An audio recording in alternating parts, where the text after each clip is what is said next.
Take the example of Saudi Arabia. This is not my topic today, but I'll give you one example.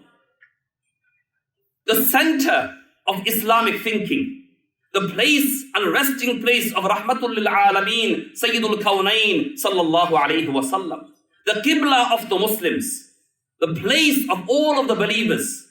But today, just today, now, in this day and age, outright facade, outright music, free mixing in the name of modernity, in the name of openness, outright opposition against Islam. The Munafiqeen of Medina wore the abaya. The Munafiqeen of Medina, they wore the jilbab and the thawb. The Munafiqeen of Medina wore the imama and had the lihya. It made no difference. Rather, Allah says about these situations, that these situations, even of Saudi Arabia, where we see open challenges against Islam and its identity, it does not mean that Islam is lost. It means that the Muslim community is lost.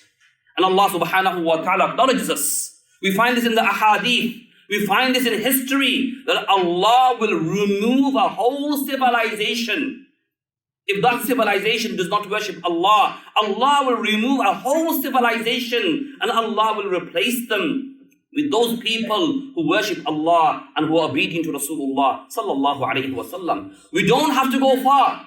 The Quran gives an example. Allah mentions an example of a city that was punished because they disobeyed Allah. So Allah punished the entire city. And Allah replaced them with the people that were obedient to Allah. And which is this city? This is no other city than the city of Al-Makkatul Mukarramah. The city of Al-Makkatul Mukarramah, Allah brought punishment upon them. Allah replaced them ultimately because they disobeyed Allah Jalla wa Ala. Regardless of the Kaaba being there, regardless of all the Islamic artifacts being there, regardless of all the footprints of the Anbiya being there, but the punishment of Allah is not far-fetched. What we learn from these episodes, my brothers and sisters, is that the Muslim identity, our own identity, is something that you and I have to hold on to. Governments, civilization won't do this for us.